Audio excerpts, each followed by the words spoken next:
தந்தையின் பிள்ளைகளே, ஆண்டவர் இயேசுவின் நண்பர்களே, உலகிற்கு ஒளியாய் வாழ்ந்திடவே அன்பின் பலியினில் இணைந்திடுவோம்.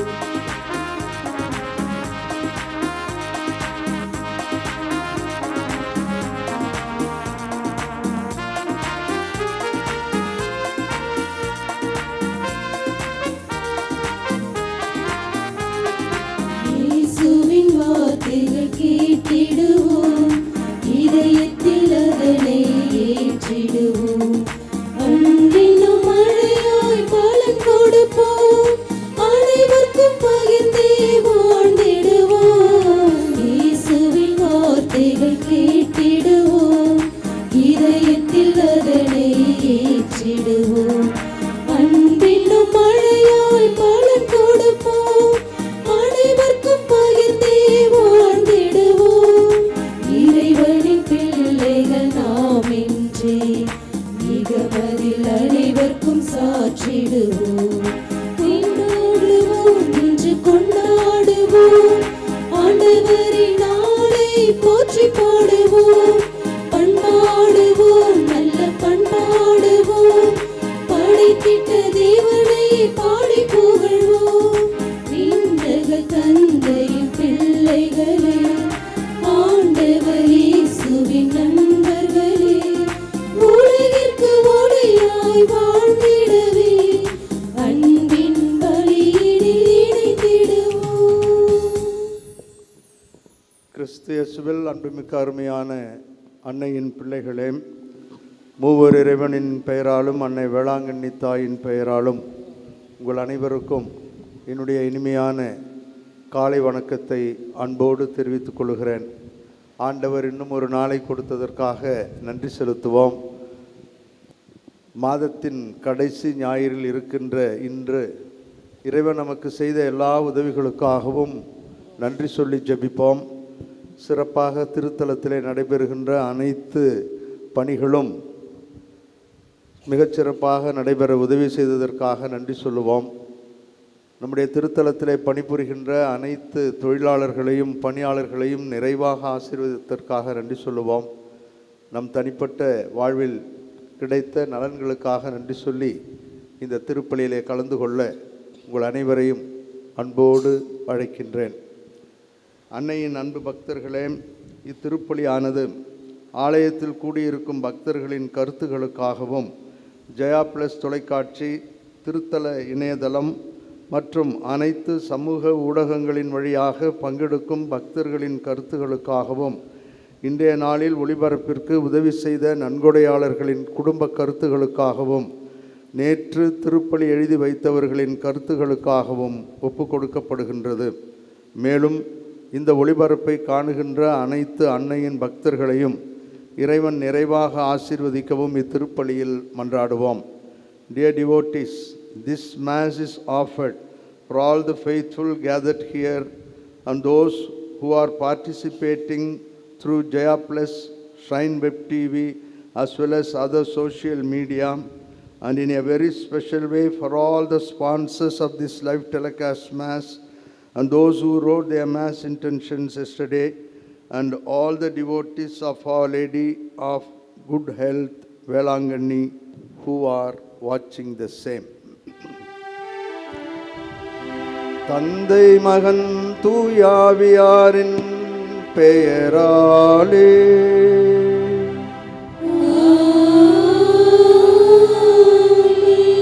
ஆண்டவர் உங்களோடு இருப்பாராக.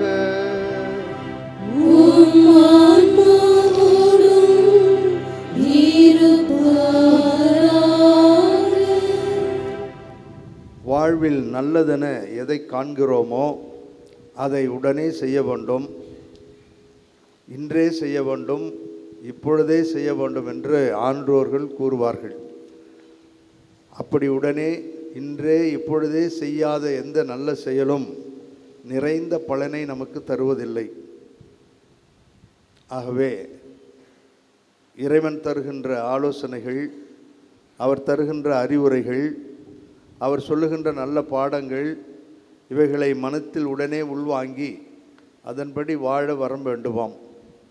வாழ முடியாத நேரங்களுக்காக இந்த ஆலோசனைகளும் அறிவுரைகளும் எனக்கு தேவையே இல்லை என்று ஒரு பிடிவாத மனநிலையோடு வாழ்ந்த நேரங்களுக்காக ஆண்டவரிடம் மன்னிப்பு வேண்டுவோம்.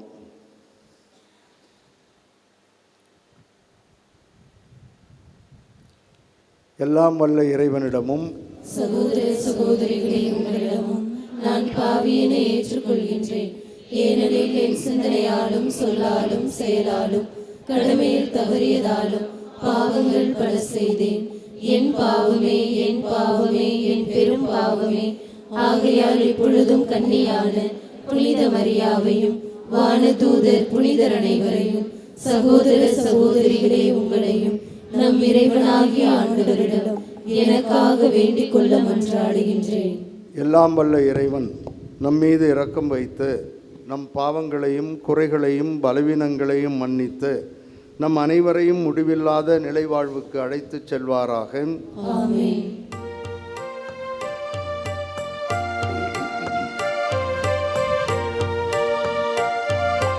ஆண்டவரே இரக்கமாயிரும். ஆண்டவரே இரக்கமாயிரும். கிறிஸ்துவே இரக்கமாயிரும்.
என்றென்றும் எம்மை பாதுகாப்பவரான எங்கள் தாயும் தந்தையுமாகிய இறைவா, உம்மாலன்றி ஆற்றல் வாய்ந்ததும் புனிதமானதும் எதுவும் இல்லை.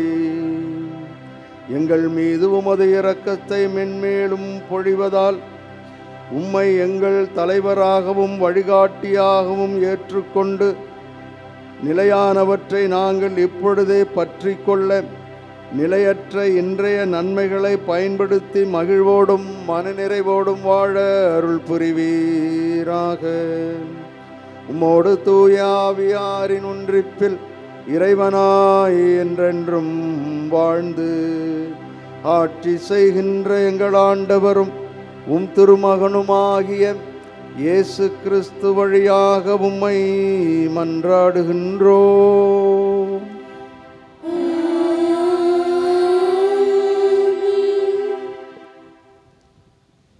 அரசர்கள் முதல் நூலிலிருந்து வாசகம். அந்நாள்களில் கிபெயோனில் ஆண்டவர் சாலமோனுக்கு கனவில் தோன்றினார். உனக்கு என்ன வரம் வேண்டும் கேள் என்று கடவுள் கேட்டார். என் கடவுளாகிய ஆண்டவரே, நீர் அடியேனை என் தந்தை தாவீதுக்கு பதிலாக அரசனாக்கியுள்ளீர். நான் செய்வதறியாத சிறு பிள்ளை. இதோ உமக்கென நீர் தெரிந்து கொண்ட திரளான மக்களிடையே அடியேன் இருக்கின்றேன். அவர்கள் எண்ணி கணிக்க முடியாத மாபெரும் தொகையினர். எனவே உம் மக்களுக்கு நீதி வழங்கவும் நன்மை தீமை பகுத்தறியவும் தேவையான ஞானம் நிறைந்த உள்ளத்தை அடியேனுக்கு தந்தருளும். இல்லாவிடில் உமக்குரிய இம்மாபெரும் மக்களினத்திற்கு நீதி வழங்க யாரால் இயலும் என்று கேட்டார். சாலமோன் இவ்வாறு கேட்டது ஆண்டவருக்கு உகந்ததாய் இருந்தது. கடவுள் அவரிடம், நீடிய ஆயுளையோ செல்வத்தையோ நீர் கேட்கவில்லை, உன் எதிரிகளின் சாவையும் நீர் விரும்பவில்லை. மாறாக நீதி வழங்க தேவையான ஞானத்தை மட்டுமே கேட்டிருக்கின்றாய். இதோ நான் இப்பொழுது நீ கேட்டபடியே செய்கிறேன். உனக்கு நிகரான உனக்கு முன்னே எவரும் இருந்ததில்லை, உனக்கு பின்னே இருக்கப் போவதும் இல்லை. ஆண்டவரின் அருள்வாக்கு. இறைவனுக்கு நன்றி. திருப்பாடல் 119 பதிலுரை பாடல் பல்லவி. உமது திருச்சட்டத்தின் மீது எத்துணை பற்று கொண்டுள்ளேன். உமது திருச்சட்டத்தின் மீது எத்துணை பற்று கொண்டுள்ளேன்.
பற்று கொண்டு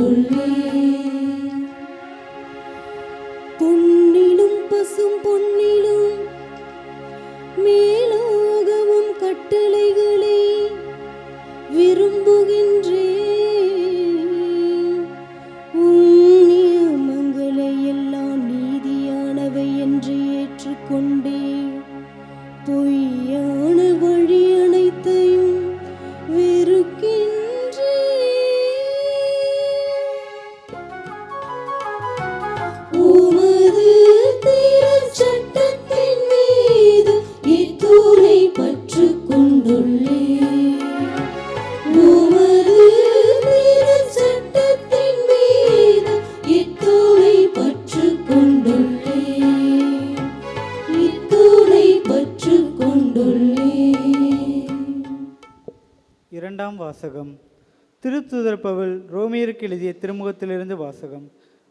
அதிகாரம் 8, இறை வார்த்தைகள் 28 30 முடிய. சகோதர சகோதரிகளே, கடவுளின் அன்பு கூறுபவர்களோடு, அதாவது அவரது திட்டத்திற்கு ஏற்ப அழைக்கப்பட்டவர்களோடு அவர்கள் நன்மைக்காகவே ஆவியார் அனைத்திலும் ஒத்துழைக்கிறார் என்பது நமக்கு தெரியும்.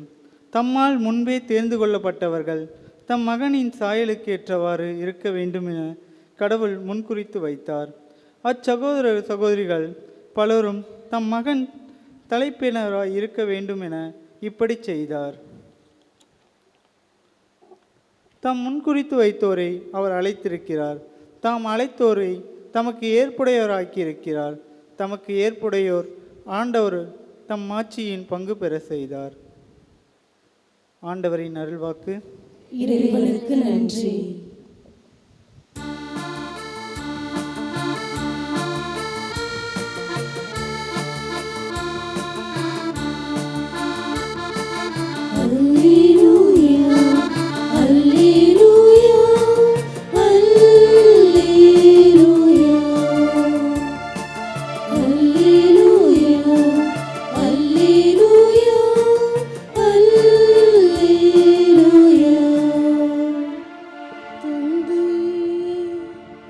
விண்ணிற்கும் மண்ணிற்கும் ஆண்டவரே உம்மை போற்றுகிறேன்.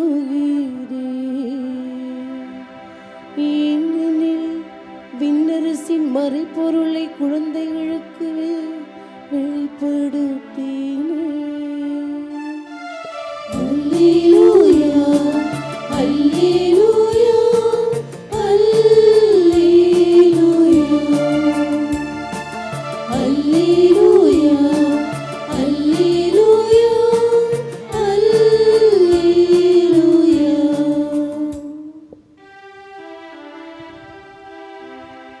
ஆண்டவர் உங்களோடு இருப்பாராக. உம் ஆன்மாவோடும் இருப்பாராக. மத்தேயு எழுதிய நற்செய்தியிலிருந்து வாசகம். ஆண்டவரே, மாட்சி உமக்கே.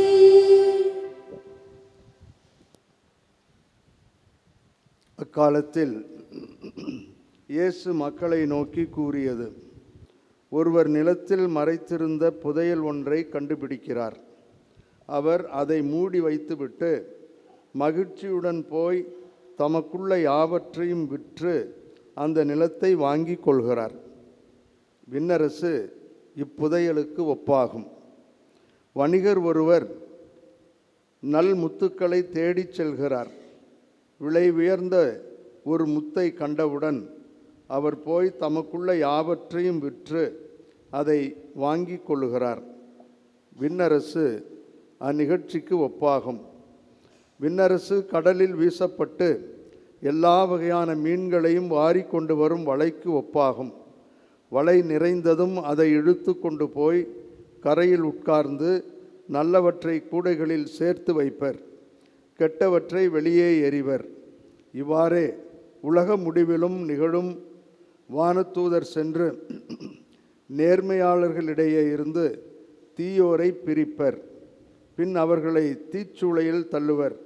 அங்கே அழுகையும் அங்கலாய்ப்பும் இருக்கும். இவற்றையெல்லாம் புரிந்து கொண்டீர்களா என்று இயேசு கேட்க அவர்கள் ஆம் என்றார்கள்.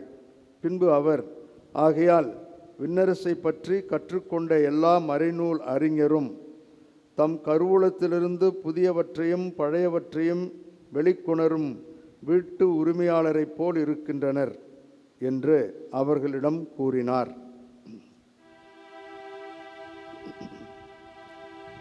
ஆண்டவரின் அருள்வாக்கு.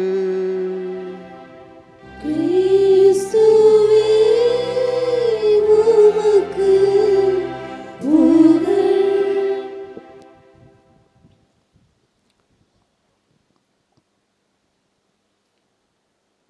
கிறிஸ்து இயேசுவில் அன்புமிக்க அருமையான அன்னையின் பிள்ளைகளே,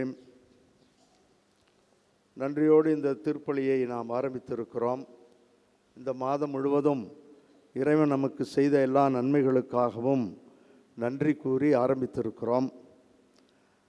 தொடர்ந்து இறைவன் நம்மை வழிநடத்துவதற்கு 17ஆம் ஞாயிறில் வந்திருக்கின்ற நமக்கு வார்த்தை வழிபாடு என்ன சொல்லுகிறது என்பதை நிறுத்தி நிதானமாக யோசித்து மகிழ்வோடும் மனநிறைவோடும் வாழ வேண்டும் என்று ஆண்டவரிடம் செபிப்போம்.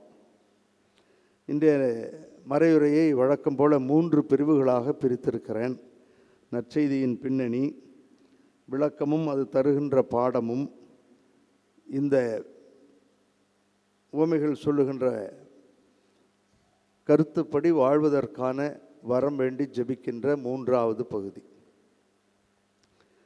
1. நற்செய்தியின் பின்னணி. மத்தேயு 13ஆம் அதிகாரம் முழுவதும் விண்ணரசு இறையரசை பற்றி கூறுகிறது. உவமை பொழிவு என்று நாம் பார்க்கிறோம். ஆகவே இந்த உவமை பொழிவில் ஆண்டவர் பல்வேறு உவமைகளை சொன்னார்.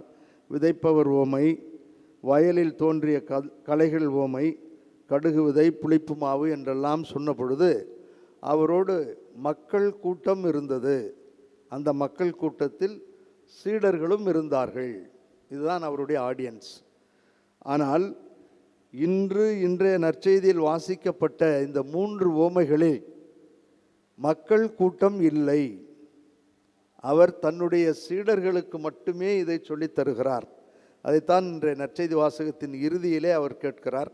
இதைத்தான் வசனம் 36 அதன் பின் இயேசு மக்கள் கூட்டத்தினரை அனுப்பிவிட்டு வீட்டிற்குள் வந்தார். அப்போது அவருடைய சீடர்கள் அவர் அருகே வந்து அவரோடு பேசிக்கொண்டிருந்தார்கள். அப்பொழுதுதான் இந்த உவமையை அவர் சொல்லுகிறார். ஆகவே இதனுடைய பின்னணி மிக குறிப்பிட்ட தனிப்பட்ட விதத்திலே தன்னுடைய சீடர்களுக்கென்று கட்டமைக்கப்பட்ட இந்த உவமைகள் இவை. ஆகவே இதில் ஒரு அழுத்தத்தை ஆண்டவர் சொல்வதைத்தான் நான் உங்களுக்கு சொல்ல போகிறேன். கூட்டத்தினருக்கு சொன்னார், விண்ணரசு என்றால் என்ன, எப்படி இருக்கும், அதனுடைய தன்மை, அவற்றையெல்லாம் சொன்ன பிற்பாடு அந்த விண்ணரசை பற்றி இன்னும் ஒரு தனிப்பட்ட சிறப்பான special, something special in these parables, என்ன அது என்பதைத்தான் நாம் பார்க்க போகிறோம். ஆக பின்னணி மக்கள் அல்ல, சீடர்கள். அந்த சீடர்கள் வழியாக நமக்கு இந்த செய்தி வருகிறது. 2வது உவமையின் விளக்கம். விண்ணரசை பற்றி மக்கள், சீடர்கள் அனைவரும் அறிந்திருந்தார்கள். விண்ணரசு என்பது எப்படி இருந்தது, எப்படி இருக்கும் என்பதை பற்றி அவர்கள் நன்கு புரிந்திருந்தார்கள். இந்த விதைக்கிறவன் உவமை, களைகள், கடுகு விதை, புளிப்பு மாவு, இதிலே அவர்கள் விண்ணரசு என்றால் எவ்வளோ அழகாக இருக்கும், அதில் எப்படி இருக்கும், அதனுடைய தன்மை என்ன என்பதை நன்கு அறிந்திருந்தார்கள். ஆகவே அதைத்தான் அவர் புதையல், முத்து என்று சொல்லுகிறார். ஆனால் இந்த முத்து உவமை வழியாக நாம் மகிழ்ச்சி அடைகிறோம். நான் தான் பார்த்தோம், அந்த புதையலை கண்டவர் மகிழ்ச்சி அடைகிறார். வணிகர் முத்தை கண்டவுடன் மகிழ்ச்சி அடைகிறார் என்று நாம் பார்த்தோம். ஆனால் ஆண்டவர் இதை தான் எல்லோரும் உண்டு, இந்த மகிழ்ச்சியில்தான் மக்கள் எல்லோரும் உண்டு, அவர்கள் எல்லோரும் அதில் இருக்கிறார். விண்ணரசு என்பது ஒரு புதையல், விண்ணரசு என்பது ஒரு முத்து, அது ஒரு மகிழ்ச்சி, எப்படி இருக்க வேண்டும், விளைநிலம் என்றெல்லாம் பார்த்தோம். அதிலே அவர்கள் இருக்கிறார்கள். ஆனால் இந்த மகிழ்ச்சிக்கு பிறகு, மகிழ்ச்சிக்கு அடுத்த கட்டம் ஒன்றை ஆண்டவர் சொல்லுகிறார். அதைத்தான் நம்முடைய சிந்தனைக்காக நான் சொல்லுகிறேன். அதைத்தான் நம்முடைய சிந்தனையில் நிறுத்தி நாம் ஆண்டவரது அருளை பெற வேண்டும் என்று விரும்புகிறேன். சீடர்கள் மகிழ்ச்சி அடைந்தார்கள் என்று கூறி அவர் நிறுத்திவிடவில்லை. புதையலை கண்டவன் மகிழ்ச்சி அடைந்தான் என்று நிறுத்திவிடவில்லை. வணிகன் மகிழ்ச்சி அடைந்தான் என்று அவர் நிறுத்திவிடவில்லை. அதற்கடுத்து ஒன்றை அவர்கள் செய்கிறார்கள். அந்த புதையலை கண்டவரும் வணிகரும் மற்றொன்றை செய்கிறார்கள். மகிழ்ச்சியை கடந்து, ஆர்வத்தை கடந்து சீடர்கள் செய்ய வேண்டிய ஒன்றை ஆண்டவர் இயேசு கிறிஸ்து கூறுகிறார். அதாவது விண்ணரசை, நமது வாழ்வை கண்டுபிடித்தவர்கள் ஆர்வமுடனும் பற்றுறுதியுடனும் வாழ வேண்டும் என்று ஆண்டவர் கூறுகிறார். எப்படி வாழ முடியும்? அதைத்தான் அவர் விளக்கமாக சொல்லுகிறார். எப்படியும் அடைய வேண்டும் என்ற பற்றுறுதி இருவரிடமும் இருந்தது. புதையலை கண்டவரிடமும் இருந்தது, வணிகரிடமும் இருந்தது. அனைத்தையும் இழந்தாலும் விண்ணரசை இழக்கக்கூடாது, புதையலையும் முத்தையும் இழந்துவிடக்கூடாது என்பதில் உறுதியாக இருந்தார்கள். என்ன நடந்தாலும் விண்ணரசை விட்டுவிட்டு விலகிச் செல்லக்கூடாது என்ற தன்னம்பிக்கை முத்தையும் புதையலையும் விட்டு சென்று விடக்கூடாது, இழந்து விடக்கூடாது என்பதிலே தெளிவாக இருந்ததாக நாம் பார்க்கிறோம். ஆகவே இந்த முடிவெடுக்கின்ற, இதை செய்ய வேண்டும் என்று அதிலே ஆர்வத்தோடு பற்றுறுதியோடு வாழ வேண்டும் என்பதைத்தான் ஆண்டவர் நமக்கு சொல்லித் தருகிறார். அதைத்தான் அங்கே தலைப்பாக நான் தந்திருக்கிறேன். ஆகவே சீடர்களிடம் இருக்க வேண்டும் என்று அவர் விரும்புகின்றார்.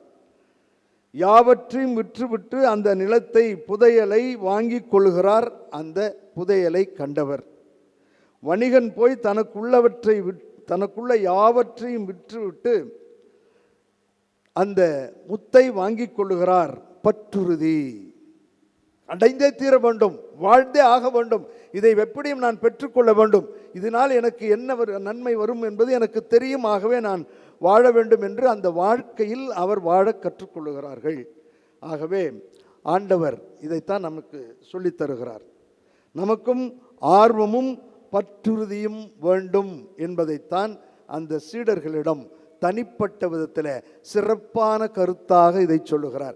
இப்பொழுது யோசித்து பாருங்கள், உயிர்த்த ஆண்டவர் வந்த பிற்பாடு அந்த சீடர்கள் எவ்வளவு ஆர்வமாக, எவ்வளவு பற்றுறுதியோடு இந்த நற்செய்தியை அறிவித்தார்கள் என்பதை சற்று யோசித்து பாருங்கள். அதை பிறகு நான் விளக்குகிறேன். ஆகவே ஆர்வமும் பற்றுறுதியும் நமக்கு இருக்க வேண்டும். ஓமையின் இறுதியில் சீடர்கள் விண்ணரசை பற்றி ஆர்வத்தையும் பற்றுறுதியையும் இயேசு கூறுகிறார். அவர்கள் அதை புரிந்து கொண்டு வாழ கற்றுக்கொள்ளுகிறார்கள். இப்பொழுது மூன்றாவது பகுதிக்கு வருகிறோம். விண்ணரசு வாழ்வை நம்மால் கண்டுபிடித்து ஆர்வத்துடன் பற்றுறுதியுடன் அறிந்திருக்கிறோம், பெற்றிருக்கிறோம். இதை வாழ முடியுமா? முடியும். முடியாது என்று பலர் தப்பு கணக்கு போடுவார்கள். உதாரணத்துக்கு எடுத்துக்கொள்வோமே, இந்த வாழ்வை விண்ணரசாக அமைத்து பார்ப்போம். நம்முடைய குடும்பங்களையே ஒரு விண்ணரசாக நம்மால் மாற்ற முடியுமா? முடியாதா? முடியும். விண்ணரசு, குடும்பம் என்பது என்ன என்பது நமக்கு தெரியும், உறவுகள் என்பது நமக்கு தெரியும், சமூக உறவு என்பது நமக்கு புரியும், இன்னும் மற்றவர்களோடு கூடி நன்காக சிறப்பாக வாழ முடியும் என்பது நமக்கு தெரியும். தெரியாததல்ல. ஏராளமான அறிவுரைகள், ஆலோசனைகள், நண்பர்கள், உறவினர்கள், புத்தகங்கள், நல்ல சிந்தனைகள் என்று நமக்கு ஏராளமாக சொல்லப்படுகின்றன. இதுதான் வாழ்க்கை, இப்படித்தான் இருக்கும், இதில் முன்னேறி செல்ல வேண்டும், இதிலே கபடற்றவர்களாக வாழ வேண்டும், அடிநாக்கிலே நஞ்சும் நுனிநாக்கிலே அமுதமும் வைத்து பேசக்கூடிய ஒரு வாழ்வு நமக்கு இருக்கக்கூடாது, அது நமக்கு மகிழ்ச்சி தராது என்பதெல்லாம் நமக்கு நன்றாக தெரியும். நம்பிக்கை துரோகம் செய்யக்கூடாது என்பது நமக்கு தெரியும். விண்ணரசு என்பது இவைகளில் அடங்கவில்லை. மாறாக ஒருவரோடு வாழ வேண்டும், என்ன நடந்தாலும் நான் உனக்கு கணவன், நீ எனக்கு மனைவி என்று வாழ வேண்டும் என்ற அந்த அற்புதமான ஒரு கூட்டு குடும்பத்துள் வர வேண்டும் என்பது நமக்கு தெரியும். தெரியாததல்ல, புரியாததல்ல. கண்ணை கட்டி காட்டில் விட்டதைப் போல நம்மை ஆண்டவர் விடவில்லை. வாழ முடியும். ஆனால் வாழ முடியாமல் தான் நாம் தவறி போகிறோம், தடுமாறி போகிறோம். வாழ முடியும் என்பதற்கு முதல் சாட்சி அன்னை கன்னிமரியாள். லூக்கா எழுதிய நற்செய்தி 1வது அதிகாரம் 37-38 வசனங்களிலே நாம் இவ்வாறு பார்க்கிறோம். கபிரியேல் தூதர் வந்து அவரிடம், நீர் ஒரு மகனை பெற்றெடுப்பீர், அவர் மீட்பர் எனப்படுவார் என்றெல்லாம் சொல்லிய பொழுது அவள் சற்று தடுமாறியதைப் போல் தெரிந்தது, பற்றுறுதி குறைந்ததைப் போல் தெரிந்தது. ஆனால் அவள் தெளிவாக பேசுகிறார். அவரிடம் 37வது அதிகாரம் வசனம், ஏனெனில் கடவுளால் இயலாதது ஒன்றுமில்லை என்றார். பேசியவர் கபிரியேல் தூதர். பின்னர் மரியா, நான் ஆண்டவரின் அடிமை, உம் சொற்படியே எனக்கு நிகழட்டும் என்றார். அதுதான் வாழ்க்கை. சொல்லிய பொழுது அவளுக்கு ஒன்றுமே தெரியாதா? தெரிந்தவள். வாழ்க்கை என்பது என்ன என்பது அவருக்கு புரியும். இதனுடைய விளைவுகள் என்ன என்பது அன்னை மரியாள் அறிவாள். தெரியாதவர் அல்ல. ஆனால் ஆர்வம். மக்களை மீட்க வேண்டும் என்று ஆண்டவர் கேட்கிறார். அதற்கு உன்னுடைய உதவி தேவை என்று சொல்லுகிறார். பற்றுறுதி. அந்த ஆண்டவரால் செய்ய முடியாதது ஒன்றுமில்லை. நம்பினால், செய்தால் இன்று மனித குலத்திற்கே தலைவியாக இருக்கிறாள். வாழ முடியும், வாழ தெரியும் நமக்கு. இரண்டாவதாக நாம் பார்க்கிறோம், அருமையான ஒரு உவமையை ஆண்டவர் கட்டமைக்கிறார். லூக்கா எழுதிய நற்செய்தி 15வது அதிகாரம் காணாமற் போன ஆடு பற்றிய உவமையிலே வருகின்ற காணாமற் போன மகனின் உவமை. அதிலே இறுதியிலே அவர் இவ்வாறு சொல்லுகிறார். வசனம் 18-20 முக்கியமான பகுதி. இந்த நிகழ்வு மட்டும் நம் வாழ்க்கையில் நடந்தால் அனைவரும் மகிழ்வோடும் மனநிறைவோடும் வாழ முடியும். அந்த காணாமல் போன மகன் என்ன செய்தான் என்பதை நாம் அறிவோம். அவன் 15-18 நான் புறப்பட்டு என் தந்தையிடம் போய், அப்பா, உங்களுக்கும் கடவுளுக்கும் உமக்கும் எதிராக நான் பாவம் செய்தேன். இனி நான் உம்முடைய மகன் என எண்ணப்பட தகுதியற்றவன். உம்முடைய கூலியாளில் ஒருவனாக என்னை வைத்து கொள்ளும் என்பேன் என்று சொல்லிக்கொண்டான். ஒரு ஆர்வம் இருந்தது. என் தந்தையிடம் ஏன் நான் செல்லக்கூடாது? அங்கிருப்பவர்கள் எல்லோரும் நன்றாக இருக்கிறார்களே, நான் ஏன் இங்கே பட்டினியால் சாக வேண்டும்? என் தந்தையிடம் செல்வேன் என்ற ஒரு ஆர்வம் இருந்தது. அந்த ஆர்வத்திற்கு அவன் செயல் வடிவம் கொடுத்தான், பற்றுறுதியை கொடுத்தான். எப்படி என்று பாருங்கள். உடனே அவர் புறப்பட்டு தம் தந்தையிடம் வந்தார். அவர் தந்தையிடம் வராமல் இருந்திருந்தால் சிந்தனையோடு நின்றிருப்பார். என் தந்தையிடம் பலர் பேர் நன்றாக இருக்கிறார்கள், நான் தான் இங்கே இருக்கிறேன், எனக்கு வாழ்க்கைப்படி அமைந்து விட்டது என்று சாக்குப்போக்கு சொல்லி அங்கேயே இருந்திருந்தால் அவருடைய வாழ்வை நினைத்து பாருங்கள். எழுந்தார், எழுந்து என் தந்தையிடம் செல்லுவேன் என்று சென்றார். சென்றதால் தான் இன்று நாம் அவரை நினைவு கூறுகின்றோம். கிறிஸ்தேசுவில் அன்புமிக்க அருமையான சகோதரிகளே, சகோதரர்களே, எழ முடியாமல் எத்தனை குடும்பங்கள் இருக்கின்றன என்பதை யோசித்து பாருங்கள். நான் ஒவ்வொரு முறையும் உங்களிடம் இந்த உறவையும் குடும்பத்தையும் அன்பை பற்றித்தான் பேசுகிறேன். காரணம், அதுதான் நம்முடைய வாழ்க்கையின் அடித்தளம். நாம் மனிதனாக பிறந்து வாழ்ந்து இல்லறம் துறவரம் தனியறம் எந்த அறத்தில் வாழ்ந்தாலும் அந்த அறத்திலே நல்லவர்களாக சிறந்தவர்களாக வாழ வேண்டும் என்பதற்காகத்தான் நாம் இவை அனைத்தையும் பெற்றிருக்கிறோம். எத்தனை குடும்பங்கள் ஈகோ, நீயா நானா, உன்னினமா என்னினமா, உன் ஜாதியா என் ஜாதியா என்றெல்லாம் சொல்லி தேவையில்லாத சண்டைகளுக்குள் சென்று எழ முடியாமல் தடுமாறி போகின்ற குடும்பங்கள் எத்தனை இருக்கின்றன என்று பாருங்கள். அதைத்தான் ஆண்டவர் சொல்லித் தருகிறார். அவர்கள் புதையலை கண்டார்கள், முத்தை கண்டார்கள். அதோடு எங்களால் இதெல்லாம் வாங்க முடியாது, இதெல்லாம் நமக்கு ஒத்து வராது, அப்பா இதெல்லாம் என்ன வேலை சொல்லுவாங்களோ, எங்கே போய் வாங்கிறது, போ தொலைது, எவனா வாங்கிட்டு போகிறான் என்று அவர்கள் நினைக்கவில்லை. மறைத்தார்கள். அதை வாங்க வேண்டும் என்ற உறுதி கொண்டிருந்தார்கள். அவர்களிடம் தன்னம்பிக்கை இருந்தது. வாழ முடியும், இதை வாங்க முடியும் என்று நினைத்தார்கள். நீங்களும் நானும் அப்படி வாழ முடியும். இல்லறம் துறவரம் தனியறம் எந்த அறமாக இருந்தாலும் அதில் துன்பங்கள் உண்டு, இல்லை என்று சொல்வதற்கில்லை. ஆனால் வாழ முடியும் என்ற ஆண்டவருடைய அருள், அவர் தருகின்ற அந்த ஆற்றலும் நம்மோடு இருக்கிறது. அவர் தருகின்ற அறிவுரைகள், மற்ற அவர் தருகின்ற ஆலோசனைகள் எல்லாம் ஆவியானவர் வழியாக நமக்கு தரப்படுகின்றன. வாழ முடியாமல் தடுமாறி போகிறோம். இந்த ஊதாரி மைந்தன், காணாமல் போன அந்த மகன் எழுந்தான், சென்றான், அன்பை, ஆதரவை, அருளை பெற்றான். வாழ முடியும், வாழ வேண்டும். அதைத்தான் ஆண்டவர் சொல்லுகிறார். அதற்காகத்தான் இந்த உவமைகளை கட்டமைக்கிறார். தன்னுடைய சீடர்களுக்கென்றே கட்டமைக்கிறார். நீங்கள் கேட்டீர்கள், பார்த்தீர்கள், ஆனால் அதற்காக உங்களையே நீங்கள் இழக்க வேண்டும். உங்கள் உயிரை, உங்கள் பொருளை, பணத்தை எதுவாக இருந்தாலும் இழந்தால் மகிழ்ச்சி என்று ஆண்டவர் நமக்கு சொல்லித் தருகிறார். மீண்டுமாக நாம் பார்க்கிறோம். திருத்தூதர் பணிகள் 4வது அதிகாரம் 18-20 அவர்கள் எப்படி இந்த பற்றுறுதியோடு வாழ்ந்தார்கள் என்பதை பாருங்கள். திருத்தூதர் பணிகள் 4:18-20. அதன் பின்பு அவர்கள் தலைமைச் சங்கத்தார் அவர்களை அழைத்து இயேசுவை பற்றி எதுவும் பேசவோ கற்பிக்கவோ கூடாது என்று கண்டிப்பாக கட்டளையிட்டார்கள்.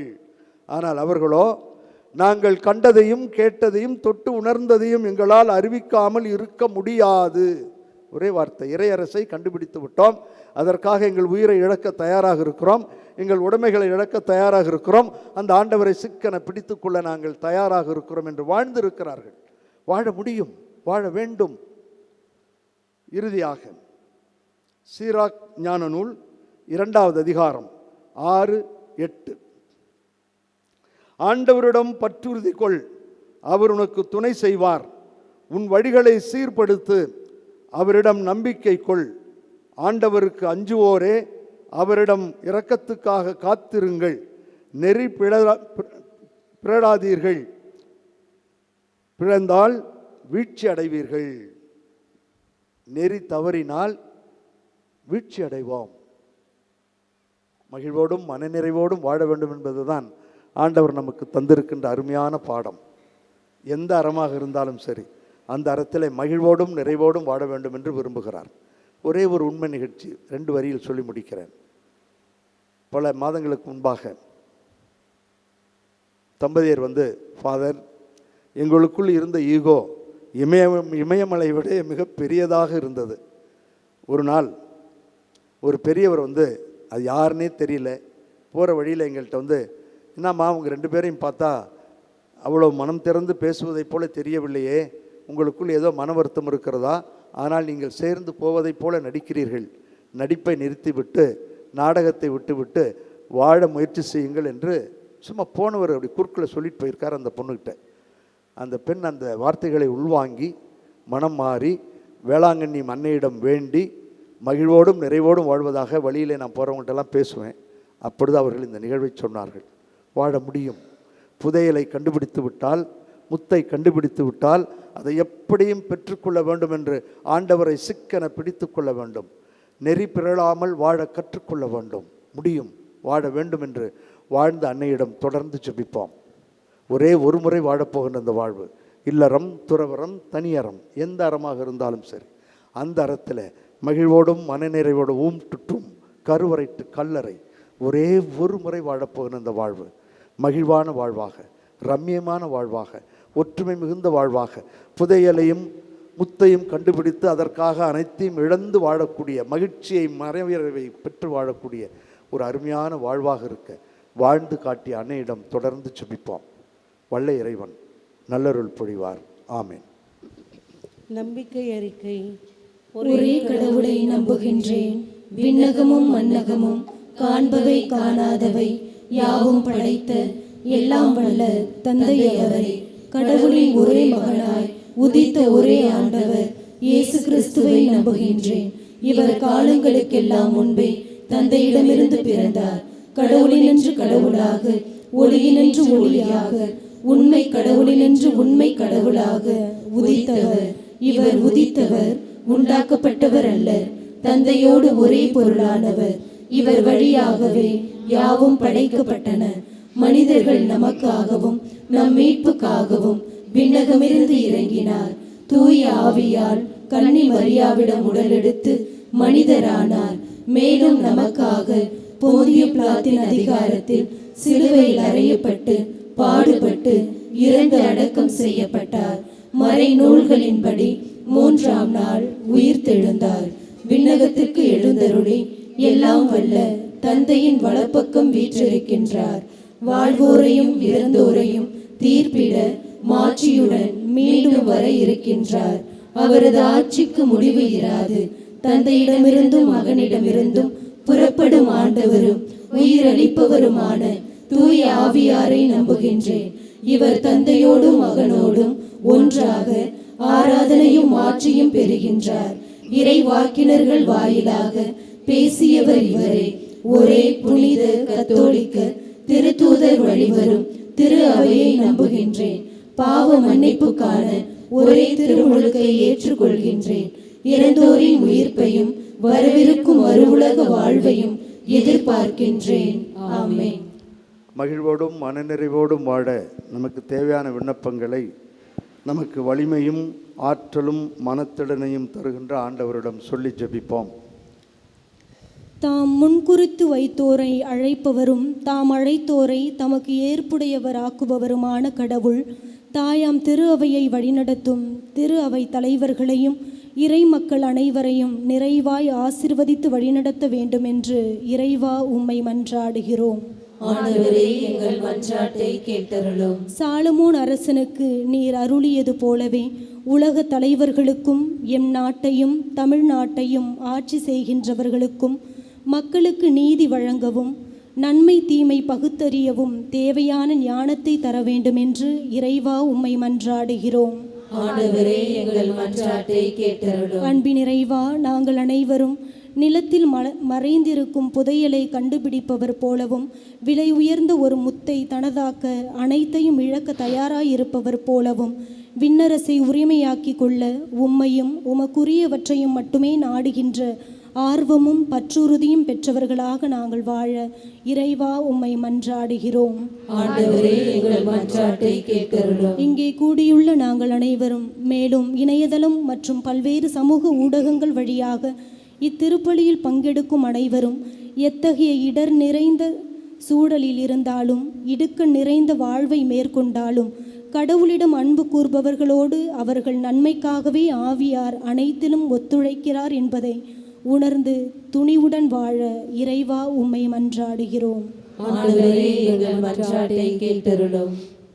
நம்முடைய தனிப்பட்ட விண்ணப்பங்களுக்காக சிறிது நேரம் அன்னையினுடைய திருப்பிடத்திலே ஜெபிப்போம். நம்மிடம் ஜெபிக்க சொல்லி கேட்டுக்கொண்ட சகோதர சகோதரிகளுக்காக ஜெபிப்போம்.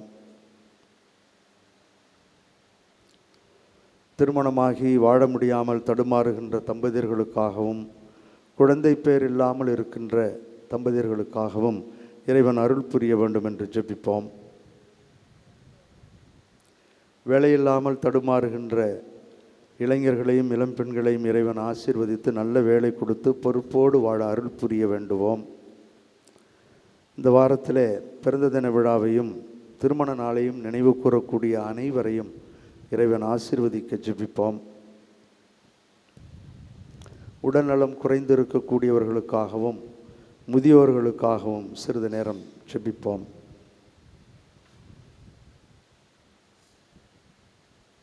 இந்த மன்றாட்டுக்களை எல்லாம் நேற்றும் இன்றும் என்றும் மாறாதவராக இருந்து கரம் பிடித்து வழிநடத்துகின்ற நல்லாயன் இயேசு கிறிஸ்து வழியாக உம்மை மன்றாடுகின்றோம்.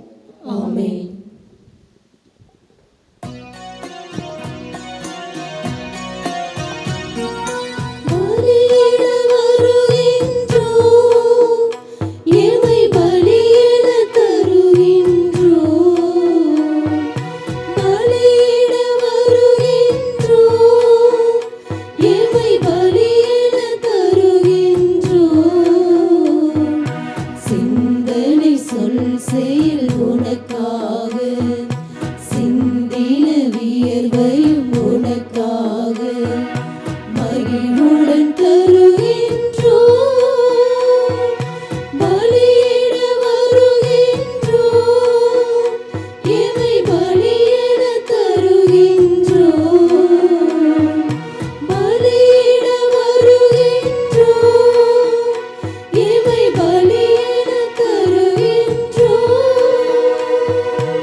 சகோதரிகளே, சகோதரர்களே, ஆர்வத்தோடும் பற்றுறுதியோடும் வாழ வேண்டும் என்ற எண்ணத்தோடு நாம் ஒப்புக் கொடுக்கும் இத்திருப்பலி எல்லாம் வல்ல தந்தையாகிய இறைவனுக்கு ஏற்றதாகும்படி சேர்ந்து ஜெபிப்போம்.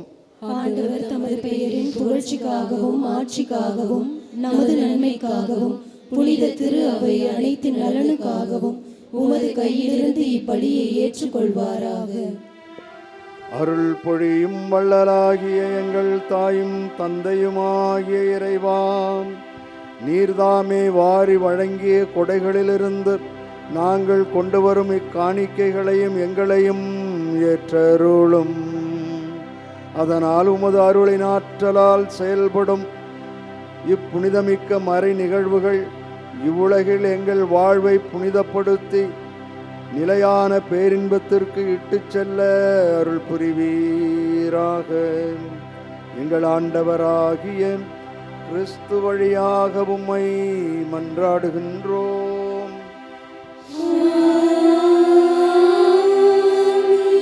ஆண்டவர் உங்களோடு இருப்பாராக. உம் ஆன்மாவோடும்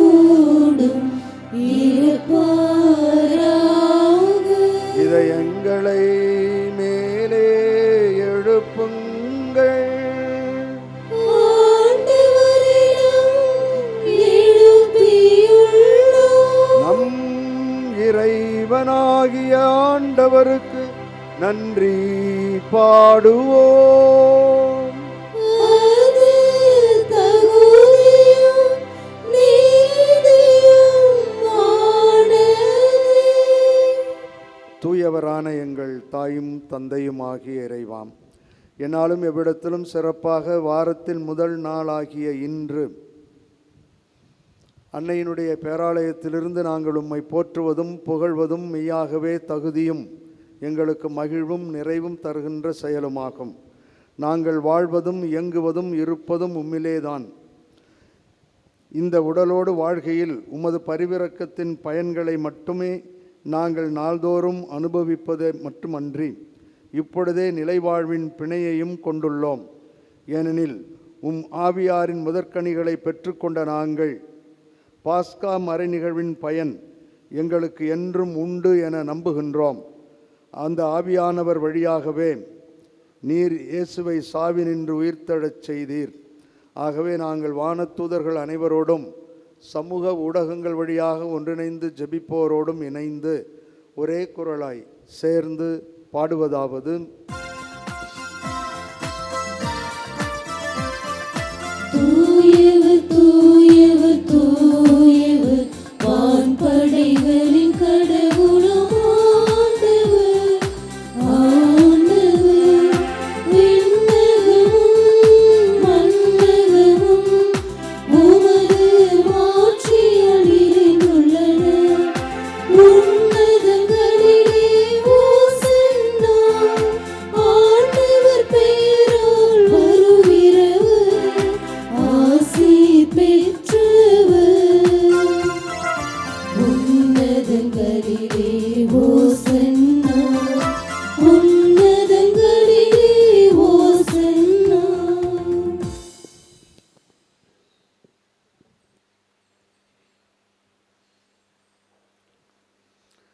ஆண்டவரே, நீர் மெய்யாகவே தூயவர், தூய்மை அனைத்திற்கும் ஊற்று. ஆகவே உம்முடைய ஆவியை பொழிந்து இக்காணிக்கைகளை தூய்மைப்படுத்த உம்மை வேண்டுகிறோம். இவ்வாறு எங்கள் ஆண்டவர் இயேசு கிறிஸ்துவின் உடலும் இரத்தமுமாக எங்களுக்கு இவை மாறுவனவாக.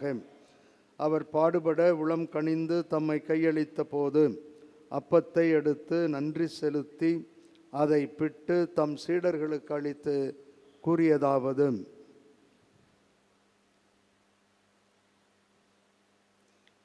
அனைவரும் இதிலிருந்து பெற்று உண்ணுங்கள், ஏனெனில் இது உங்களுக்காக கையளிக்கப்படும் என் உடல்.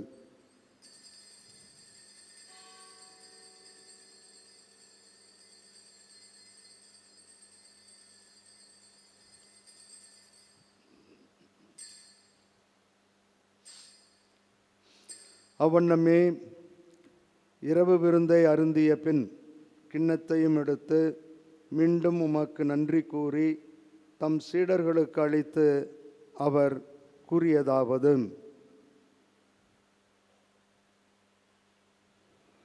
அனைவரும் இதிலிருந்து பெற்று பருகுங்கள், ஏனெனில் இது புதிய நிலையான உடன்படிக்கைக்கு உரிய என் இரத்தத்தின் கிண்ணம். இது பாவ மன்னிப்புக்கு என்று உங்களுக்காகவும் பலருக்காகவும் சிந்தப்படும். இதை என் நினைவாகச் செய்யுங்கள்.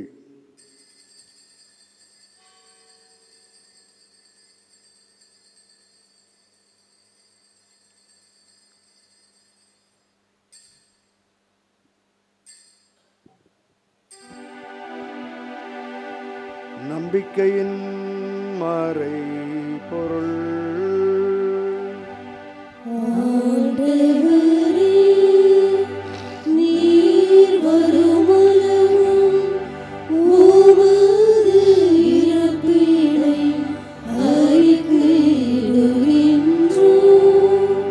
உமது உயிர்ப்பினையும் எடுத்துரைக்கின்றோம். ஆகவே ஆண்டவரே, நாங்கள் கிறிஸ்துவின் இறப்பினையும் உயிர்ப்பினையும் நினைவு கூர்ந்து வாழ்வு தரும் அப்பத்தையும் மீட்பளிக்கும் கிண்ணத்தையும் உமக்கு ஒப்புக் கொடுக்கின்றோம். உம் திருமுன் நின்று ஊழியம் புரிய தகுந்தவர்களென எங்கள் அனைவரையும் ஏற்றுக்கொண்டீர். எனவே உமக்கு நன்றி செலுத்துகின்றோம். மேலும் கிறிஸ்துவின் உடலிலும் இரத்தத்திலும் பங்கு கொள்ளும் எங்கள் அனைவரையும் தூய ஆவியார் ஒன்று சேர்க்க வேண்டுமென உம்மை தாழ்மையுடன் மன்றாடுகின்றோம். ஆண்டவரே, உலகெங்கும் பரவியிருக்கும் உமது திரு அவையை நினைவு கூர்ந்தருளும். எங்கள் திருத்தந்தை லியோ, எங்கள் ஆயர் சகாயராஜ், எல்லா திருநிலையினர் ஆகிய அனைவரோடும் உமது திரு அவை அன்பில் நிறைவு பெறச் செய்தருளும். மேலும் உயிர்த்தெழும் எதிர்நோக்குடன் துயில் கொள்ளும் எங்கள் பெற்றோர், சகோதர சகோதரிகள் மற்றும் இறந்தோர் அனைவரையும், உலகில் யாரும் நினையாதவர்களையும் இப்பொழுது இரக்கத்துடன் நினைவு கூர்ந்து உமது திருமுக ஒளியினுள் ஏற்றருளும். கூடி ஜெபிக்கின்ற எங்கள் அனைவர் மீதும் இரக்கமாயிரும். கடவுளின் கன்னித்தாயான புனித மரியா, அவருடைய கணவரான புனித யோசேப்பு, புனித திருத்தூதர்கள், இவ்வுலகில் உமக்கு உகந்தவராய் இருந்தோர் ஆகிய புனிதர் அனைவருடனும் நாங்கள் நிலைவாழ்வில் பங்கு கொள்ளும் தகுதி பெற்று உம் திருமகனும் என்றும் எங்கும் எப்பொழுதும் எங்களின் கரம் பற்றி வழி நடத்துகிறவருமாகிய நல்லாயன் இயேசு கிறிஸ்து வழியாக உம்மை புகழ்ந்தேத்தும் வரமருள உம்மை மன்றாடுகின்றோம். இவர் வழியாக இவரோடு இவரில் எல்லாம் வல்ல இறைவனாகிய தந்தையே, தூய ஆவியாரின் ஒன்றிப்பில் எல்லா புகழும் ஆட்சியும் என்றென்றும் உமக்கே உரியதே.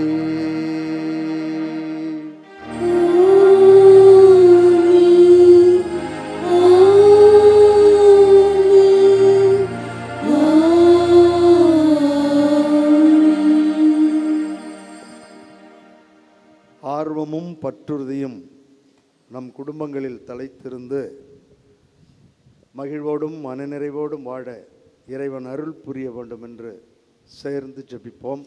விண்ணுலகில் இருக்கின்ற எங்கள் தந்தையே, உமது பெயர் தூயது என போற்ற பெறுக. உமது ஆட்சி வருக. உமது திருவுளம் விண்ணுலகில் நிறைவேறுவது போல மண்ணுலகிலும் நிறைவேறுக. எங்கள் அன்றாட உணவை இன்று எங்களுக்கு தாரும். எங்களுக்கு எதிராக குற்றம் செய்வோரை நாங்கள் மன்னிப்பது போல எங்கள் குற்றங்களை மன்னியும். எங்களை சோதனைக்கு உட்படுத்தாதேயும், தீமையிலிருந்து எங்களை விடுவித்தருளும். ஆண்டவரே, தீமைகள் அனைத்திலுமிருந்து எங்கள் அனைவரையும் விடுவித்து எங்கள் வாழ்நாளில் அமைதியை கனிவுடன் அருள உம்மை மன்றாடுகிறோம். உமது இரக்கத்தின் உதவியால் நாங்கள் பாவத்திலிருந்தும் பாவச் சூழல்களிலுமிருந்து விடுதலை பெற்று யாதொரு தேவையற்ற கலக்கமுமின்றி நலமாக இருப்போமாக. நாங்கள் எதிர்நோக்கி இருக்கும் பேரின்பத்திற்காகவும் எம் மீட்பராகிய இயேசு கிறிஸ்துவின் வருகைக்காகவும் காத்திருக்கின்றோம். ஏனெனில் ஆட்சியும் வல்லமையும் ஆட்சியும் என்றென்றும் உமதே. ஆண்டவரே இயேசு கிறிஸ்துவே, அமைதியை உங்களுக்கு விட்டுச் செல்லுகிறேன், என் அமைதியையே உங்களுக்கு அளிக்கிறேன் என்று உம் திருத்தூதர்களுக்கு மொழிந்தீரே. எங்கள் பாவங்களையும் குறைகளையும் பலவீனங்களையும் பாராமல் உமது திரு அவையின் நம்பிக்கையை கண்ணோக்கி உமது திருவுளத்திற்கேற்ப அதற்கு அமைதியையும் எங்கள் குடும்பங்களுக்கு ஒற்றுமையையும் அனைவருக்கும் நல்ல உடல் சுகத்தையும் தந்து வழி நடத்துவீராக. என்றென்றும் வாழ்ந்து ஆட்சி செய்கின்றவர் நீரே. ஆமென். ஆண்டவருடைய அமைதி உங்களோடு என்றும் இருப்பதாக. உம் ஆன்மாவோடும் இருப்பதாக. ஒருவருக்கொருவர் இறைவன் தரும் அமைதியை மகிழ்வோடு பகிர்ந்து கொள்வோம். அமைதி.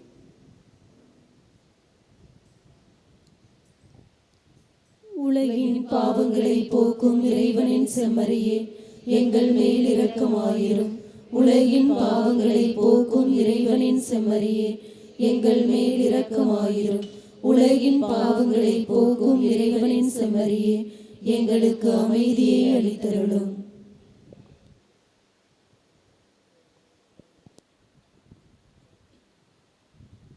இதோ இறைவனின் செம்மறி, இவரே உலகின் பாவங்களை போக்குகின்றவர். ஆர்வத்தோடும் பற்றுறுதியோடும் நாம் எடுத்திருக்கின்ற வாழ்விலை நிலைத்திருக்க அருள் புரிகின்ற ஆண்டவர். இவரது திருவிருந்துக்கு இங்கே வந்திருக்கின்ற நாம் அனைவரும் பேறு பெற்றோர். ஆண்டவரே, நீரின் இல்லத்தில் எழுந்தருள நான் தகுதியற்றவன். ஆனால் ஒரு வார்த்தை மட்டும் சொல்லியருளும், எனது ஆன்மா நலமடையும்.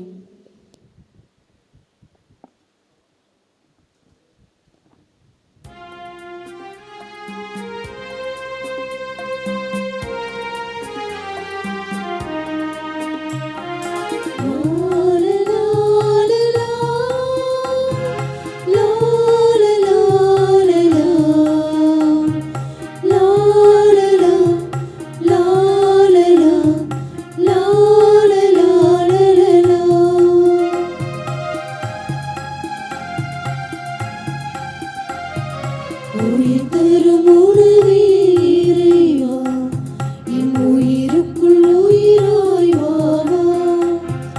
அருள் தரும் ஊற்றே இறைவா, நல்லாற்றலாய் என் உள்ளம் வாவா. வாவா இறைவா, வாழ்வின் உறவாய் என் உயிரே சுவை வாவா. வாவா இறைவா, வாழ்வின் உறவாய் என் உயிரே சுவை வாவா. உயிர் தரும் உணவே இறைவா, என் உயிருக்குள் உயிராய் வாவா. சரி கரி சனி சா, நி சரி சனி நி சா, பம கம பா மகரி கமா, சரி கம பம கரி சா.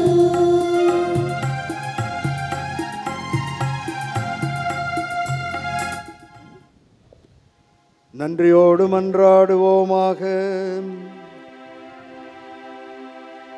அருள் பொழியும் எங்கள் தாயும் தந்தையுமாகிய இறைவா, உம் திருமகனுடைய பாடுகளின் நிலையான நினைவாகிய இத்திருவுணவை உட்கொண்ட நாங்கள் உம்மை வேண்டுகின்றோம். இவ்வாறு சொல்லற்கரிய அன்பினால் அவரே எங்களுக்கு அளித்துள்ள இக்கொடைகள் எங்கள் மீட்புக்கு பயன்படுவனவாக. எங்கள் ஆண்டவராகிய கிறிஸ்து வழியாக உம்மை மன்றாடுகின்றோம். ஆண்டவர் உங்களோடு இருப்பாராக. உம் ஆன்மாவோடும் இருப்பாராக. வேளாங்கண்ணி புனித ஆரோக்கிய அன்னையின் பரிந்துரையில் இறையாசீர் பெற தலைவணங்கி மன்றாடுவோம். ஆற்றலும் அன்புமிக்க ஆண்டவர் இயேசுவை கையிலேந்தி காலமெல்லாம் நமக்காக கடலோரம் காத்திருக்கும் புனித ஆரோக்கிய அன்னையின் பரிந்துரையில் இறைவன் தாமே இப்பேராலயத்தில் கூடியிருக்கும் உங்களையும் இணையதளம் மற்றும் சமூக ஊடகங்கள் வழியாக பங்கேற்கும் அனைவரையும் ஆசீர்வதிப்பாராக. ஆமென். பால்கார சிறுவனின் பால் குடத்தை பொங்கச் செய்தது போல அன்னையின் பரிந்துரையில் இறைவன் தாமே உங்கள் மனங்களை மகிழ்ச்சியால் பொங்கச் செய்வாராக. ஆமென். எழுந்து நடக்க இயலாத சிறுவனை எழுந்து நடக்க வைத்த புனித ஆரோக்கிய அன்னையின் பரிந்துரையில் இறைவன் தாமே உங்களையும் தோல்விகளிலிருந்தும் துயரங்களிலிருந்தும் விடுவித்து எழுந்து நடக்கச் செய்வாராக. ஆமென். போர்ச்சுகீசிய மாலுமிகளை கரை சேர்த்து காப்பாற்றிய புனித ஆரோக்கிய அன்னையின் பரிந்துரையில் இறைவன் தாமே உங்களை துன்பக்கடலில் இருந்து விடுவித்து கரை சேர்ப்பாராக. ஆமென். எல்லா வரங்களையும் எப்பொழுதும் உங்களுக்கு பெற்றுத்தரும் புனித ஆரோக்கிய அன்னையின் அருள் துணை என்றும் உங்களோடு இருப்பதாக. May Jesus our Lord touch and heal you through the powerful intercession of our dear Mother Mary, Our Lady of Good Health, Velankanni. எல்லாம் வல்ல இறைவன் தந்தை மகன் தூயாவியார் உங்கள் மீது தங்கி வழிநடத்தி ஆசீர்வதிப்பாராக.